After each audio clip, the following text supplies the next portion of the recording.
Quando penso em terror, meu primeiro pensamento sempre vai para aquela noite no interior do Mato Grosso. Meu nome é Júlio, e, há alguns anos, decidi viajar com dois amigos, Renan e Tiago, para conhecer a pequena cidade de São Bento das Águas. Renan, que sempre foi fascinado por lendas urbanas, tinha ouvido falar de uma história assustadora sobre um velho que aparecia em encruzilhadas à noite para punir os viajantes que quebravam certas regras do interior.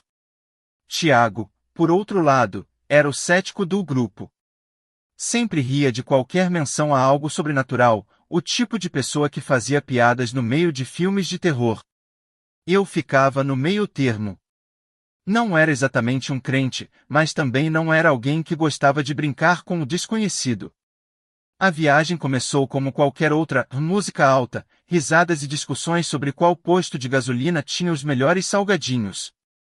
O caminho para São Bento era uma longa estrada de terra cercada por fazendas abandonadas e vastos campos. O cheiro da terra seca e do capim cortado era onipresente. Quando finalmente chegamos, São Bento parecia uma cidade congelada no tempo. Casas simples de madeira, um pequeno mercado e, claro, uma igreja no centro da praça. Foi na vendinha local que ouvimos pela primeira vez sobre o tal velho da encruzilhada.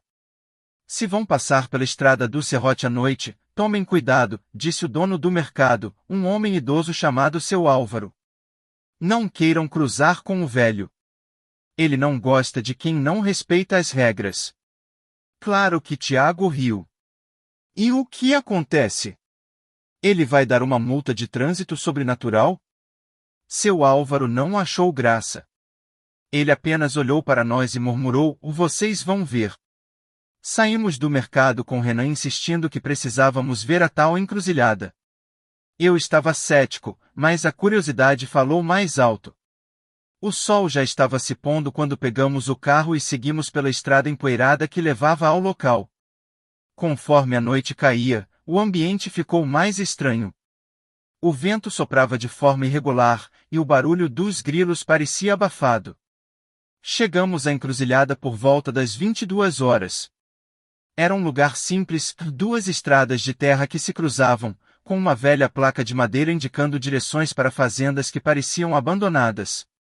Renan queria descer do carro para tirar fotos. Eu hesitei, mas acabamos cedendo à empolgação dele. O silêncio era quase insuportável, como se a noite estivesse segurando a respiração. Foi então que vimos o primeiro sinal de que algo estava errado: um homem idoso, sentado em uma cadeira de palha no meio da encruzilhada. Ele parecia inofensivo à primeira vista, vestindo roupas simples e segurando um chapéu. Mas havia algo errado em sua postura, algo tenso, como se ele estivesse esperando por nós. Boa noite, disse Renan, tentando soar educado. O velho não respondeu imediatamente. Quando finalmente levantou o olhar, seus olhos eram profundos e escuros, como duas janelas para o vazio. Vocês sabem o que fizeram? Ele perguntou, sua voz rouca e baixa. Do que o senhor está falando? Eu respondi, sentindo um frio estranho na espinha. Vocês quebraram as regras. Nesta encruzilhada, ninguém deve parar ou falar alto após o pôr do sol. Agora, algo foi despertado. E vocês terão que pagar.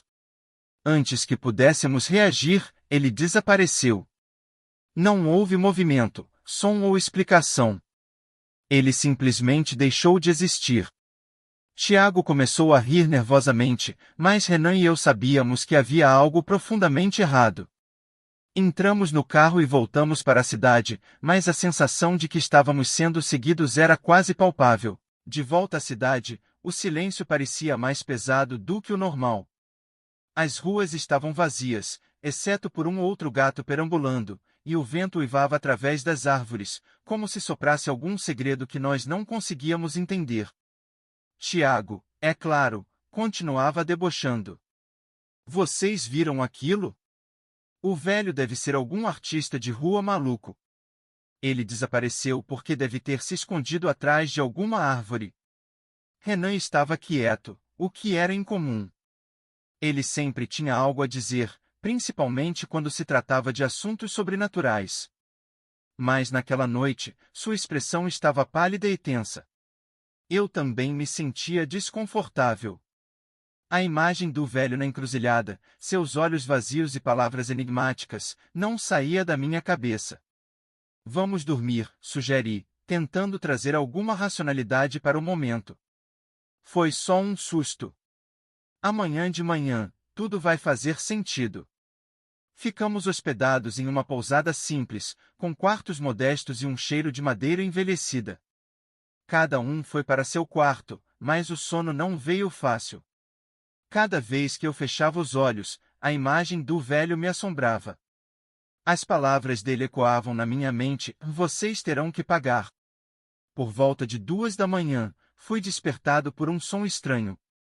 Era algo entre um assobio e um lamento distante, como o vento passando por um túnel. Levantei da cama e fui até a janela. Lá fora, tudo estava calmo. Mas, ao olhar para a rua, vi algo que me gelou até os ossos, um vulto escuro parado em frente à pousada, imóvel, olhando diretamente para o meu quarto. Tentei gritar, mas minha voz parecia presa.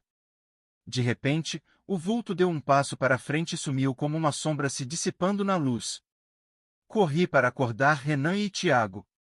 Renan abriu a porta, também com os olhos arregalados. Você também ouviu? Ele perguntou, antes que eu pudesse falar qualquer coisa. Tiago, por outro lado, estava visivelmente irritado quando acordamos. O que diabos vocês estão fazendo? Eu estava dormindo. Renan contou o que tinha ouvido, um som de arranhões vindo da janela dele. E eu descrevi o vulto que havia visto. Tiago tentou manter sua postura de cético, mas sua confiança começou a vacilar quando, de repente, ouvimos um barulho alto vindo do lado de fora da pousada. Corremos até o portão da frente. Uma das árvores na praça havia caído, e suas raízes estavam expostas. Mas o que chamou nossa atenção foi o chão ao redor, marcas profundas de garras riscavam a terra, formando um padrão circular. Isso não é normal, murmurei, tentando manter a calma. Renan já estava tirando fotos com o celular, mas eu sabia que ele estava tão apavorado quanto eu. Decidimos que era hora de sair da cidade. Algo estava claramente errado, e não queríamos esperar até amanhecer para descobrir o que era. Pegamos o carro e saímos pela estrada principal, mas a sensação de estarmos sendo seguidos era inescapável. Tiago dirigia, enquanto Renan ficava de olho nas árvores pela janela. O silêncio dentro do carro era opressor, quebrado apenas pelo som do motor e pelo render ocasional dos pneus na estrada de terra. De repente, Renan gritou: ali! Na estrada! Tiago freou bruscamente, e olhamos para a frente. Uma figura estava parada no meio da estrada, exatamente como o velho na encruzilhada, mas desta vez parecia maior, mais deformada. O que é isso? Tiago sussurrou, apertando o volante com tanta força que seus dedos ficaram brancos. Antes que pudéssemos fazer qualquer coisa, a figura começou a se mover em nossa direção, lentamente, como se estivesse nos avaliando. Renan tentou tirar uma foto, mas o flash do celular foi o suficiente para assustá-lo.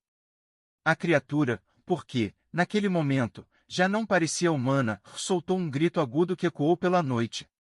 Tiago engatou a marcha ré, mas o carro patinou na terra solta. A criatura começou a correr, e nós entramos em pânico. Conseguimos voltar à cidade, mas a sensação de segurança durou pouco. Assim que estacionamos, notamos que as luzes da pousada estavam apagadas, e a rua estava mais silenciosa do que antes. Isso não faz sentido, Renan disse, tremendo. A gente não pode ficar aqui. Fomos até o mercado onde havíamos encontrado seu Álvaro. As luzes estavam acesas, mas o lugar parecia abandonado. Quando encontramos o dono sentado atrás do balcão, com os olhos arregalados e um corte profundo no braço. Vocês não deviam ter ido até lá, ele disse, com a voz trêmula. O velho, ele escolhe quem cruzou as regras. Agora, não tem como escapar. Antes que pudéssemos perguntar o que ele queria dizer, as luzes piscaram.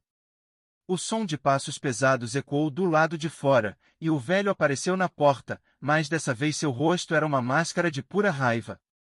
Suas roupas estavam rasgadas, e seus olhos brilhavam como carvão em brasa.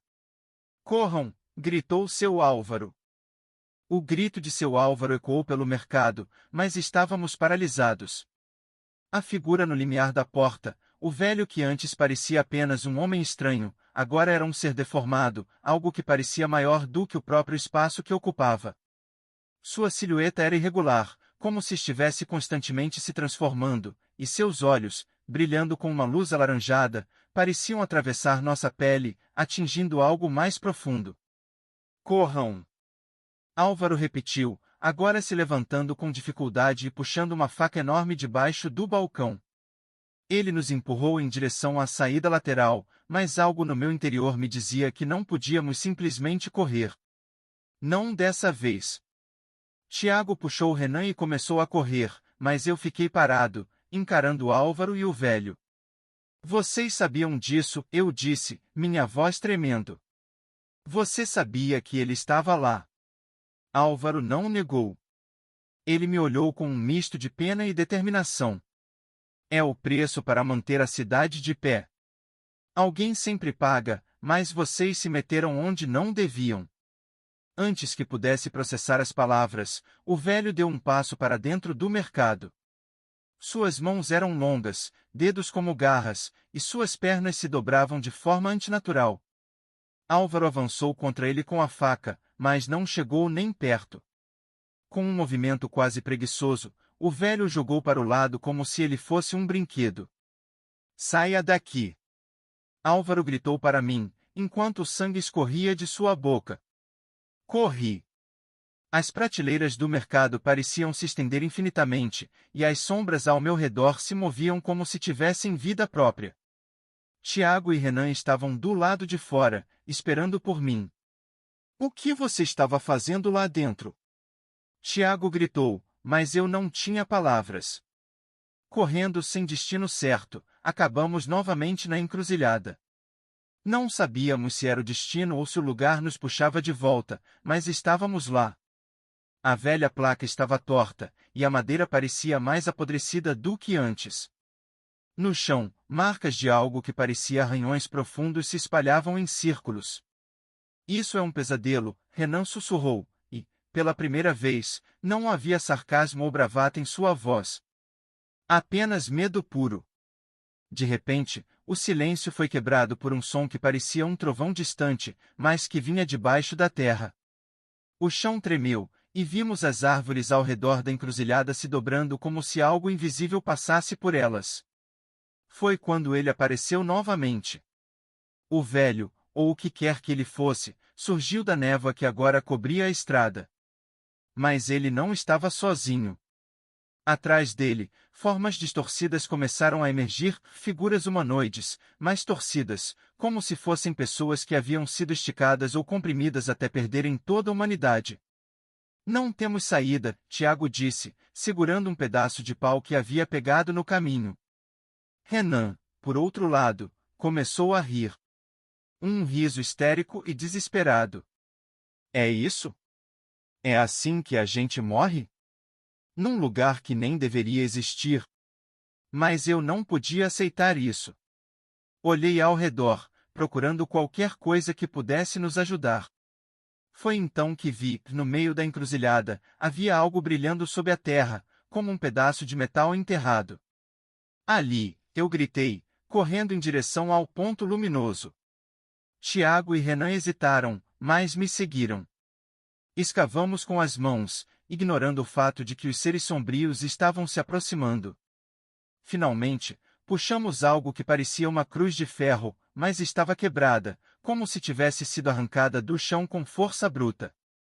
Isso deve ser importante, eu disse, segurando a cruz como se fosse a única coisa capaz de nos proteger. O velho parou a poucos metros de nós, suas criaturas formando um círculo ao redor. Ele inclinou a cabeça, como se estivesse curioso. Então, ele falou, e sua voz era um som de pedras se quebrando, devolvam. Devolver o quê? Renan gritou, mas o velho apenas apontou para a cruz. Não podemos dar isso para ele, Tiago disse, sua voz firme. É a única coisa que temos. Foi então que eu percebi o que precisava ser feito.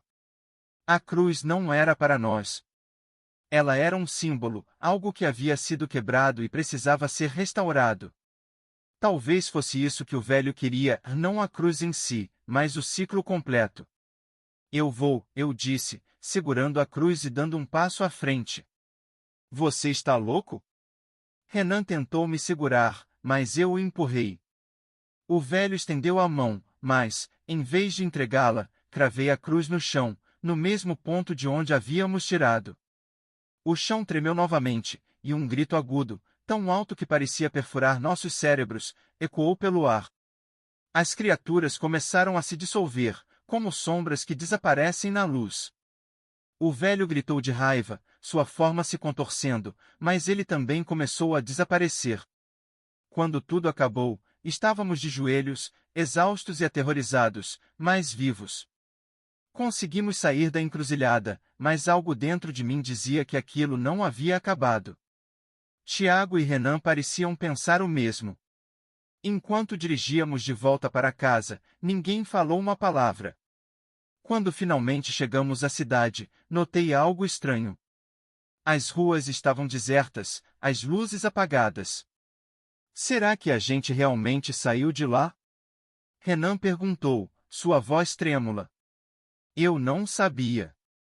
Tudo que eu sabia era que, toda vez que fechava os olhos, via o velho, sorrindo, como se soubesse que ele ainda estava nos observando.